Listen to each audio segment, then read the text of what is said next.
Good evening, everyone. I'm Diane Monig, and I'm the transition manager here at the ARC of Northern Virginia. Thank you so much for having me here tonight. What I'm going to talk to you about is, if you're unfamiliar with the ARC of Northern Virginia, talk to you a little bit about the services that we provide and the resources that you can access, and also planning for transition as you're thinking about leaving middle school into high school and then eventually into adult services. So a little about the ARC of Northern Virginia. Our mission is to promote and protect the human rights of people with intellectual and developmental disabilities and support their full inclusion and participation in the community. And we're so excited to be celebrating our 60th year this year. We are affiliated with the ARC of the United States and the ARC of Virginia. In case you're moving areas, just to let you know, there are 23 ARCs in Virginia and 730 across the country. Now, every ARC is a little bit different. Our ARC is primarily an education and information and advocacy ARC. So we have a really robust website with tons of information. Our website is up there. We have a resource library with a ton of one-page fact sheets and information on a variety of different life planning topics. And then we also have a provider directory that you can access from our website, that if you're looking for a variety of different services, therapies, physicians, camps, respite, things like that, you can look on our provider directory for that information. We also have an information and referral portal that's available 24/7 for you to type in a question and get a response. Our overarching program is called Transition Points. And POINT stands for Providing Opportunities, Information, Networking, and Transition Support. And I'm going to talk a little bit about the resource guides that are under our Transition Points program. We also offer Transition Lunch and Learn every other week, which is a small group roundtable for you just to come and ask questions and get answers. Once a month, we also have Transition Lunch and Learn with an expert. So like we've had an attorney, we're going to have someone from DARS so that you can get some topic specific question and answers. We also offer a transition series every fall, which is a 2-day set of workshops. Everything that I'm going to talk about here tonight, we spend an entire 2 days on. So lots of information can be found there. We also offer Trust Talk Tuesdays and First Fridays. Both of those are events around special needs trusts and financial planning issues. And then we offer tons of webinars. And all of those, again, are on life planning topics, and all of them are archived on our YouTube channel. And I've put the link right there.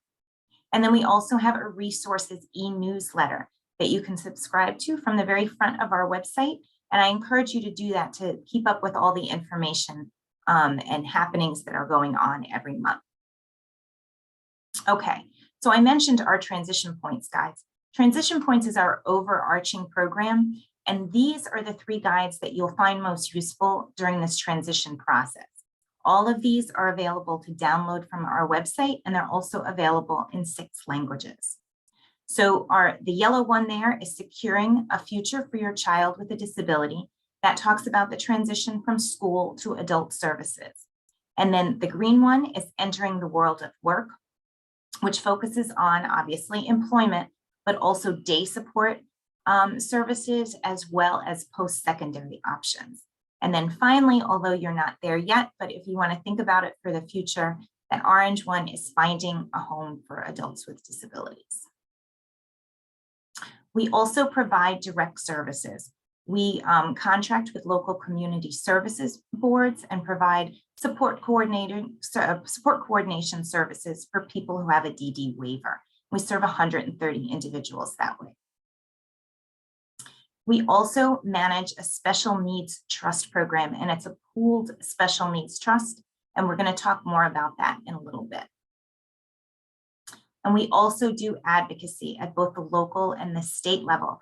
And we are right in the midst of legislative season. There's lots of ways that you can get involved. And if you're interested in getting more involved in advocacy at first, doing a home visit or a virtual visit with a legislator, attending a town hall, participating in action alerts, you can contact our Director of Advocacy, Lucy Beednow. And then we also do work around self-advocacy. We offer 2 self-advocacy groups. One is People First for Young Adults. That's for youth ages 16 to 26. Both groups meet virtually. And then there's also People First, A Life Like Yours Toastmasters group that meets the 3rd Thursday of the month. Okay, so now tonight, what we're here to do is talk about kind of exiting from the school system and what is available and how to navigate that. What makes this so particularly challenging is that you're leaving the world of special education where you are entitled to services and it's based just on need and there's no waiting lists. And then you move into the world of adult services where eligibility criteria is specific to each agency. Different organizations and agencies have different definitions for different things. There's limited funding and often there are waiting lists. So we're going to talk a little bit about how to navigate that and what are the resources out there. Now, you're also listening to, over this super transition month, many of the things that I'm talking about tonight, you'll have an expert to talk with you more in depth.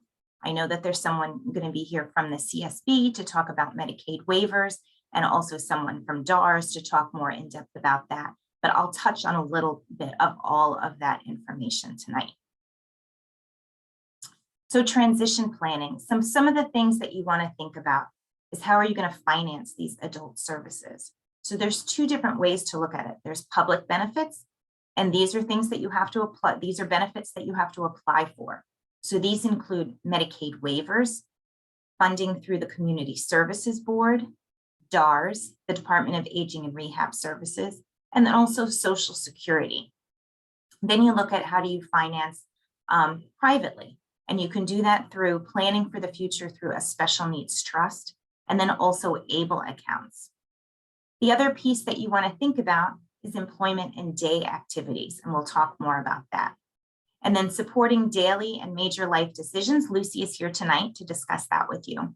And then also making social connections. That is such an important key part as you leave the school system and transition to adult services or just adult life in the community. So your very, very first step is to contact the Fairfax Community Services Board, or CSB, and the phone number is there. And that is because they are the gateway, the entry point into providing long-term support services for your loved one. So you want to apply for a developmental disability waiver. There's 3 types of waiver. The community living waiver, which is the most robust waiver that provides 24/7 group home support. The family and individual supports waiver, that's kind of your middle tier waiver. And then the building independence waiver. These waivers offer a whole menu of services for home, nursing, work, and community. And they provide lifelong supports. They also may provide companion care, residential supports, and a whole host of other support services that enable you to live in the community successfully. So the eligibility criteria I have listed there, they look at functional ability, you have to have a developmental disability diagnosis, and also a financial eligibility, which is financial eligibility of the individual, not of the family. So what's important to remember is that an individual, as far as the financial eligibility is concerned, there's a $2,000 resource limit for the individual to have. And we're going to talk more about if the individual has more money than that, what to do with it. So the DD waiver, there are waiting lists for the DD waiver. All of the waivers have a shared waiting list, and the wait time is unpredictable since it's based on urgency of need. And so there's different tiers. Priority 1 is you need services within 1 year. Priority 2, you need services within 1 to 5. And priority 3, you need services in over 5 years. So although that's when you might need services, that might not be when you get services through a DD waiver, but it does talk about when the urgency with which you need the services. So while you're on a waiting list for a waiver, so there's a couple of things. Even though you may be on the waiting list for one. Once you do that entry point through the Community Services Board and go through the whole intake process and get on the waiting list, the Community Services Board may provide, if approved by the Fairfax County Board of Supervisors, which has been luckily traditional for graduates as they come out of the school system, to be offered employment and day support services. This is paid for with local county funds, and they contract with employment service organizations to provide these services. And we're going to talk more about that, because we talk about employment service organizations all the time, and I think families don't really have a good grasp on what those are and where do they go to get these services. You can also explore self-directed services through the CSB. This is if you are interested in kind of creating your own kind of flexible activities for the day, and we'll talk a little bit more about that. A benefit while you're on the waiting list for a waiver is that you can apply for IFSP funds. That's Individual and Family Support Program funds annually for up to $1,000. If you are in need of services, if your child has nursing needs or a medical need, you may apply for a CCC Plus waiver, and that's the Commonwealth Coordinated Care Waiver. There is no waiting list for this waiver. You can apply through for that service through the Department of Social Services. I have the number up there. And like I said, there is no waiting list, but you must have a medical need. And it is a shorter menu of services aimed at providing and supporting home care and some nursing care. Another organization that you want to contact during this transition time is the Department of Aging and Rehab Services. What's really an important benefit and new within the last just a few years is pre-ETS, Employment and Transition Services. And this helps prepare for employment and post-secondary skills and is available for students ages 14 to 22 with an IEP or a 504. You just need to have a disability. These pre-ETS services, and I know someone from DARS is going to be here to talk about this more in depth. But what's important is to take advantage of these services. You can do job exploration counseling, work-based learning experiences, counseling on opportunities for enrollment in post-secondary education, if that's something your child might be interested in, workplace readiness training. Those are kind of small group sessions to improve social skills and independent living skills, and of course, instruction in self-advocacy. And the process to apply for the services is very simple. And you can do this by contacting DARS directly or working with the employment transition representative at your school. Once your child is ready to exit out of the school system, DARS also provides what they call vocational rehabilitation services, which are services that help you find a job, maintain a job, do the initial job training. They may offer support to provide assistive technology, and then once the individual is trained on the job, they begin to fade out, and then natural supports on the job take over. So they provide kind of short-term services. Okay, so I talked before about employment service organizations. We talk about these groups often. So sometimes employment service organizations are called vendors. Sometimes they're called providers. But what they do is offer both supported employment, and by supported employment, I mean individual supported employment and also group supported employment, where employment is competitive, integrated employment in the community. And the employment could be part-time or it could be full-time. It's up to you and the needs of your student. You also want to consider transportation options. How is your child going to get to work? That may be through a Medicaid approved vendor. Maybe they can learn to take public transport. Many of the employment service organizations also do travel training. Maybe they would get there through Metro Access. And often all of these providers offer additional services, such as benefits counseling, helping you manage your wages along with balancing Social Security. They offer training and skills curriculum. And like I said, many offer travel training as well. Our Transition Points Guide, Entering the World of Work, has a list of different employment service organizations in the Northern Virginia area. And we're also very soon going to have a more robust list with a lot of different options in our resource library. So I would encourage you to explore those resources. When we say employment service organizations, we also include those organizations that also provide day support services. And these are meaningful day activities provided in either small group or one-to-one settings. And they include things like community integration activities, recreation, fitness, volunteering, and also training in school and communication and daily living skills. If your child has maybe a higher level of support needs and may require nursing care or different therapies or therapeutic supports, some day support programs will provide a higher level of support needs or a higher level of support services to accommodate those needs.